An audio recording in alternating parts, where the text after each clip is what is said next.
Okay, let us go through motion generation, which is also called rigid body guidance. And you already know the idea here is that the coupler, we are considering the 4-bar mechanism here. You are specified certain positions of coupler. Okay, that coupler has to be in this position, and this position. Okay, so here you can see in this figure this MJKL, that is the coupler, and the position, the orientation and the position of the coupler in position 1, 2 and 3. Okay, these are given, and you have to work out the mechanism. So to do that, you see uh, there are actually two situations here. First, let us go through the first one. Okay, so you take two arbitrary points on the coupler, say B and C, and you draw them in uh, different different positions. So you have B1, C1. Okay, when coupler is here, those points are B2, C2, and then B3, C3.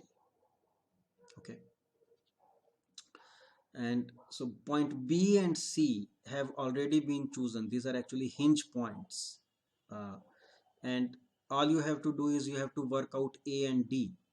Okay, and it is very simple, because if B1 goes to B2 and then it goes to B3, this point is on the coupler, then where will be point A? Point A will be on perpendicular bisector of B1, B2 and B2, B3. That's all you do. Okay, take these two perpendicular bisectors and their intersection. This will be point A. Okay, and similarly point D will be on perpendicular bisector of C1, C2 and on perpendicular bisector of C2, C3. So you take those two perpendicular bisectors, their intersection will be point D. Okay, that's all. So what was specified here was three positions of the coupler, and you did not choose point A and D, but you chose point B and C. Okay, point B and C, and based on that choice, point A and D came whatever they had to come. Okay, but there is another way to do it. Another way will be we choose point A and D depending on our convenience. Okay, we choose point A and D, and then we work out point B and C on the coupler where we'll have hinges. Okay, that is another way to do it. So how that will be done, that is explained here. So you are still given three positions of the coupler. Okay, we don't have point B and C, but we can pick 2 points on the coupler. Just draw a line. Okay, just draw a line on the coupler and call that line EF. Okay, so we'll have three positions of that line: E1, F1, E2, F2, E3, F3. Okay, that is what you see here: E1, F1, E2, F2, E3, F3. Okay, and then we choose point A and D depending on our convenience. So you see on this right hand figure here, E1, F1, E2, F2, E3, F3, those are there, and we have chosen point A and D. Okay, so now what remains is we have to work out point B and C, which will be the hinge points on the coupler, and the way to do that is very simple. By considering a kinematic inversion in which coupler is fixed. Okay, a kinematic inversion in which coupler is fixed. Actually, we did the same thing when we did path generation. So to do that, you take this triangle E2F2D. Okay, E2F2D, and draw the same triangle with base E1F1.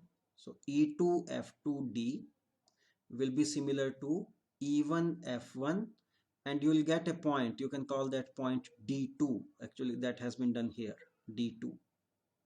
Okay, and similarly draw a triangle which will be similar to E3F3D. This E3F3D, okay, draw that, and that can be called E3F3D3. Sorry, E1F1D3, E1F1D3. Okay, so you got three positions of point D, D1, D2, D3, which will occur if the coupler were fixed. Okay, again we are considering a kinematic inversion in which coupler is fixed. Okay, then you take a perpendicular bisector of D1, D2 and D2, D3, and where they intersect, that will be point C. Okay, and similarly you get point A. I am leaving that as an exercise for you. It is just analogous to that, not much to do. So you get point B and C, the hinge points on the coupler, and that's all. It is done. Okay, and there is a section 5.10, I think. This was the graphical method.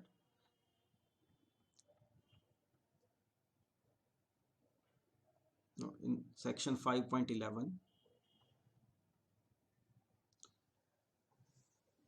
Okay, in section 5.11, analytical method is given, and actually you don't even have to derive equations separately for the analytical method. The equations you get for path generation, that was section 5.10. Actually same equations are applicable for motion generation. Only thing is what is given there is different from what is given here. Okay, so just the variable will change, but the equation remain same. Okay, so you can go through the section 5.10. It will be very useful to go through that. Yeah, that's all.